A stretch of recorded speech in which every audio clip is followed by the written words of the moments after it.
Good evening, everybody. It's Lorraine, Alternative Homesteading. It's January 23, 2023 at 9:52 p.m.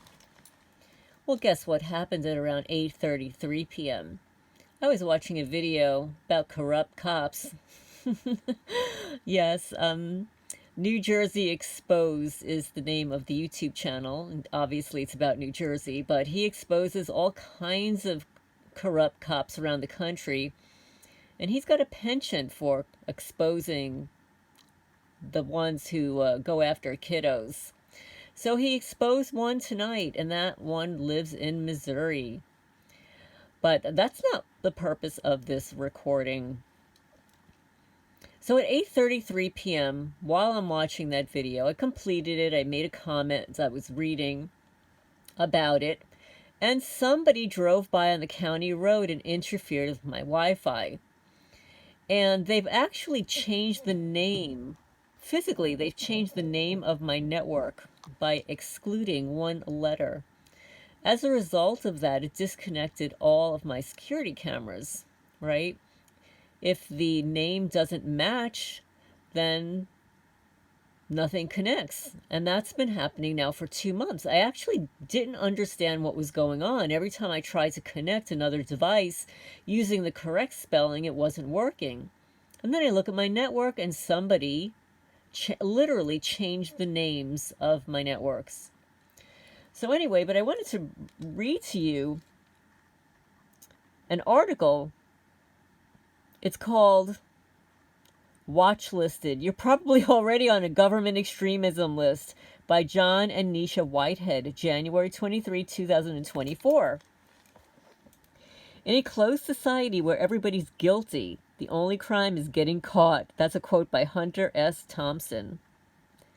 According to the FBI, you may be an anti-government extremist if you've A, purchased the Bible or other religious materials, B, used terms like MAGA and Trump, C, shopped at Dick's Sporting Goods, Cabela, or Bass Pro Shops, D, purchased tickets to travel by bus, cars, or plane, or E, all of the above. In fact, if you selected any of those options in recent years, you're probably already on a government watch list. Oh, you mean like when I had to take care of my deceased mother's affairs after she was murdered by you?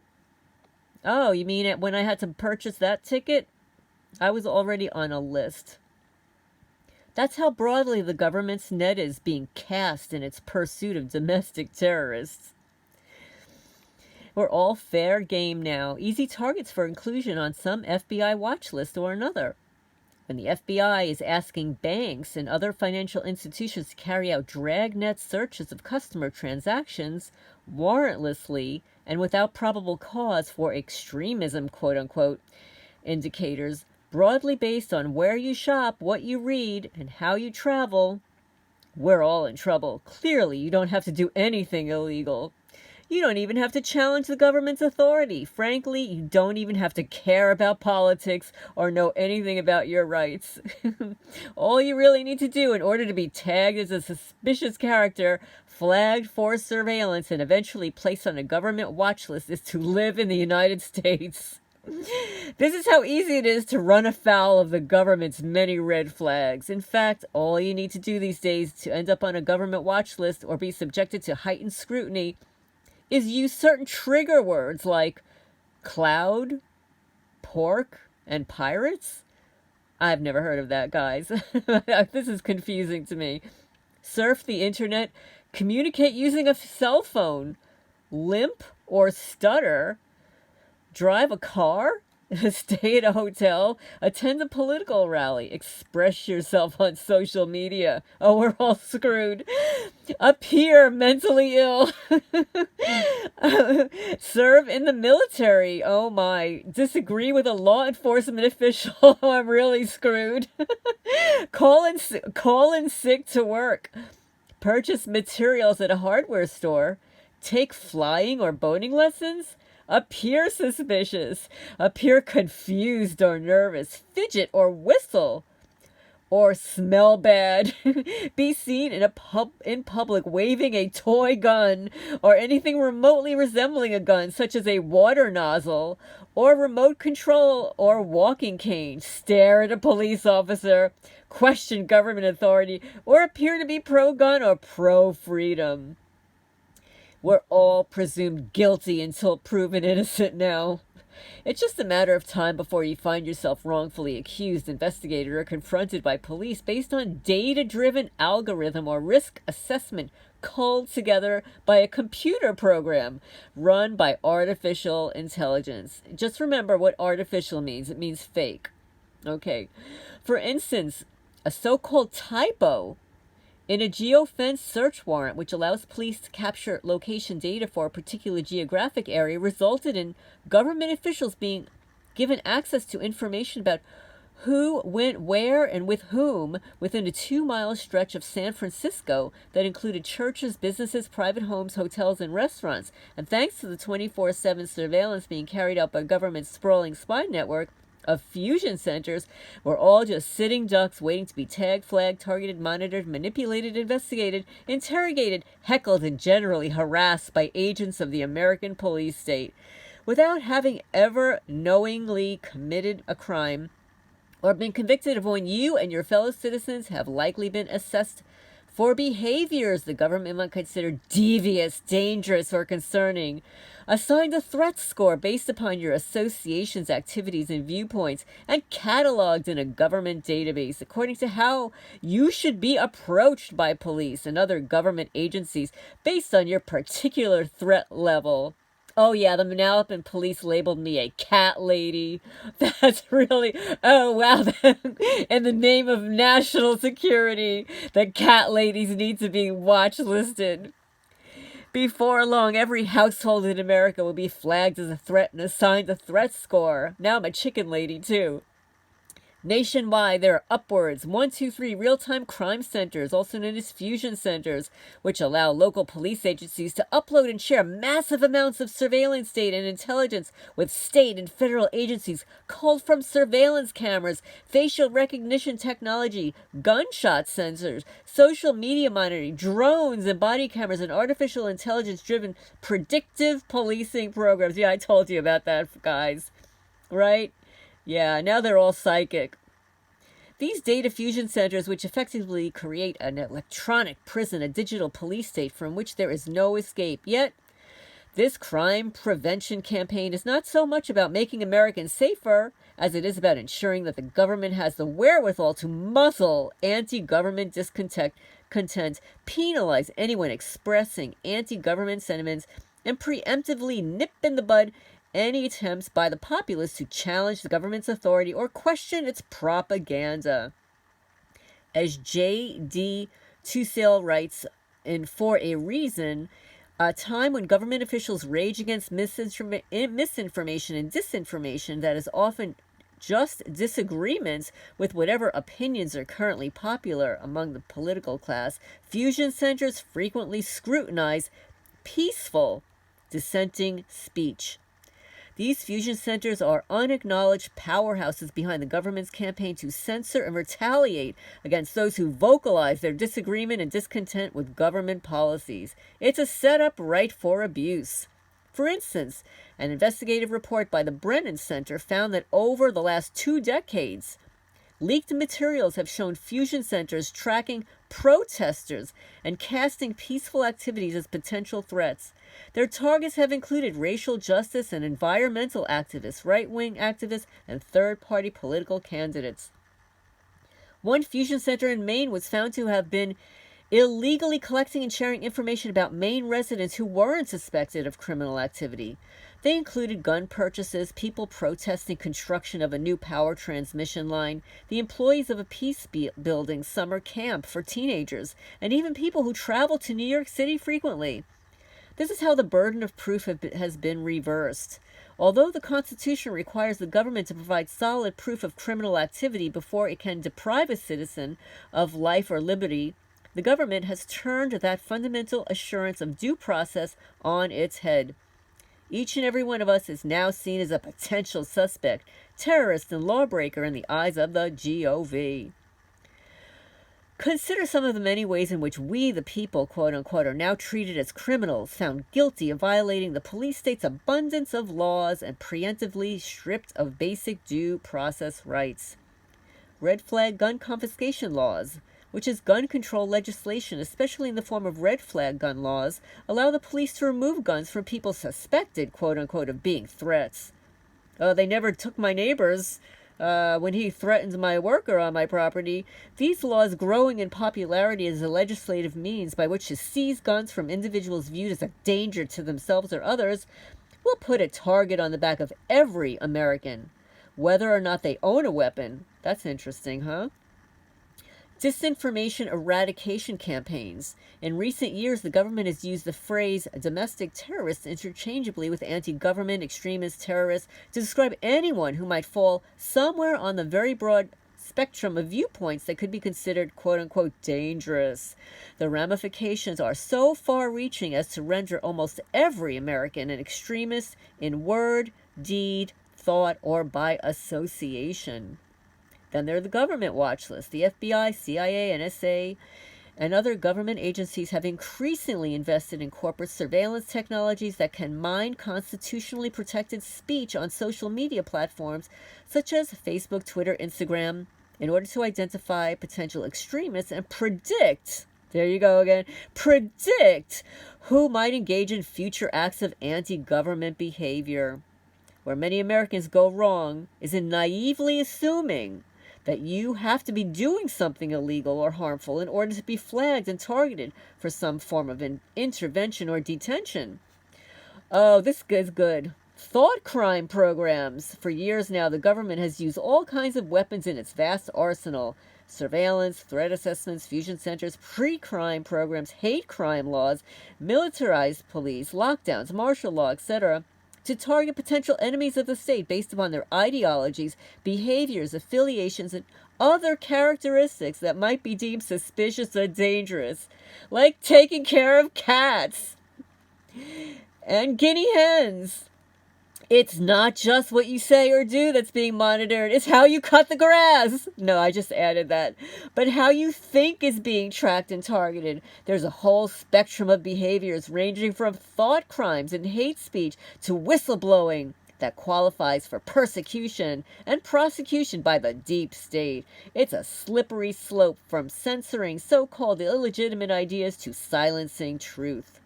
Oh, then there are the security checkpoints. By treating an entire populace as suspect, the government has justified wide-ranging security checkpoints that subject travelers to scans, searches, pat-downs. They just like to feel you up, guys. And other indignities by the TSA and VIPR raids and so-called soft targets like shopping malls and bus depots. Surveillance and pre-crime programs. Facial recognition software aims to create a society in which every individual who steps out into the public is tracked and recorded as they go about their daily business. Coupled with surveillance cameras that blanket the country, facial recognition technology allows the government and its corporate partners to warrantlessly identify and track someone's movements in real time, whether or not they have committed a crime. Oh, and like they hack your laptop. Yep, here we go. Mail surveillance. Just about every branch of the government, from the Postal Service to the Treasury Department and every agency in between, now has its own surveillance sector authorized to spy on the American people. For instance, the U.S. Postal Service, which has been photographing the exterior of every piece of mail for the past 20 years, is also spying on Americans' texts, emails, and social media posts. Constitution-free zones. Merely living within 100 miles inland of the border around the United States is now enough to make you a suspect, paving the way for Border Patrol agents to search people's homes, intimately probe their bodies, and rifle through their belongings, all without a warrant. Nearly, here you go, 66% of Americans. Nearly 66% of Americans, 2/3 of the U.S. population, 197.4 million people now live within that 100-mile deep Constitution-free zone. Then they have vehicle kill switches sold to the public as safety measure aimed to keep drunk drivers off the roads. Vehicle kill switches, or unalive switches, could quickly become a convenient tool in the hands of the government agents to put the government in the driver's seat while rendering null and void the Constitution's requirements of privacy and its prohibitions against unreasonable search and seizures. As such, it presumes every driver potentially guilty of breaking some law that would require the government to intervene and take over operation of the vehicle or shut it off altogether. Then there are biometric databases. Guilt by association has taken on new connotations in the technological age. The government's presumptions about our so-called guilt or innocence have extended down to our very cellular level, with a diabolical campaign to create a nation of suspects predicted on a massive national DNA database. Limitations on our right to move about freely. At every turn, we're tracked in by surveillance cameras that monitor our movements. For instance, license plate readers are mass surveillance tools that can photograph 1,800 license tag numbers per minute. Take a picture of every passing license tag and store that tag and the date, time, and location of the picture in a searchable database, and then share the data with law enforcement, fusion centers, and private companies to track the movements of persons in their cars. With tens of thousands of these license plate readers now in operation through the country, police can track vehicles in real time. Then there's the war on cash. Digital currency provides the government and its corporate partners with a mode of commerce that can easily be monitored, tracked, tabulated, mined for data, hacked, hijacked, and confiscated when convenient. This push for digital currency dovetails with the government's war on cash, which has been subtly waging for some time now. In recent years, just the mere possession of a significant amount of cash could implicate you in suspicious activity and label you a criminal. Americans are having their bank accounts, homes, cars, electronics, cash seized by police under the assumption that they have been associated with some criminal scheme. These programs push us much closer towards a suspect society where everyone is potentially guilty of some crime or another and must be preemptively rendered harmless.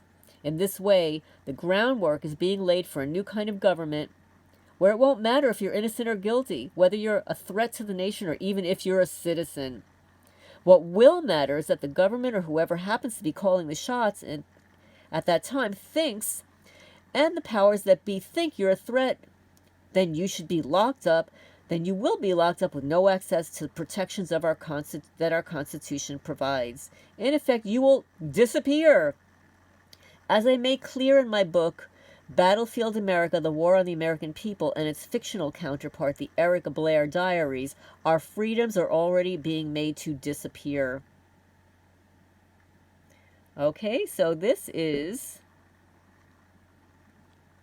Let me just scroll back up here to get you the correct title. This is the Rutherford Institute, okay? The name of the article is Watchlisted. You're probably already on a government extremism list by John and Nisha Whitehead. This is there's a long version and a short version. You can visit at rutherford.org. And it's Speak Truth to Power. And it's dated January 23rd, 2024. So I hope you all enjoyed it. I was speaking quickly because I'm recording this on the other phone that doesn't have a lot of memory. But for all the targeted people out there, you're already aware of this. But we need to wake up the other people that aren't. And just for TheyTube, I'm reading an article. The thoughts and opinions here are not my own. I'm just reading an article. That's my disclaimer. This is Lorraine Alternative Homesteading. Please hit the thumbs up. And yeah, so my laptop has been hacked. Some third party changed the name of my network. I have two networks. And one network was changed. It's been about 2 months. I just haven't had time to report it. So I reported it tonight. And as of this morning, the other network was the correct spelling. And then after I reported it, speaking out loud, both networks changed. And I mean, for anybody out there that knows that you have to connect your devices to a network, you have to have the correct spelling of that network. If some external person changes the name of your network, all the devices that were connected to that network are no longer connected. And that has happened to me. And on my laptop in the lower right hand corner, where it usually tells me after I click on it what's connected to my network, no longer tells me that my printer is connected, doesn't tell me the name of my network. It just says that I have internet access, and it gives me a new network name. So anyway, I had to call the internet company, and they are working on it. They tried to reset from their end, and the reset did not take place. Didn't happen. Didn't work. So anyway, I'm going to sign off for now. Hope everybody's doing well. And talk to you soon.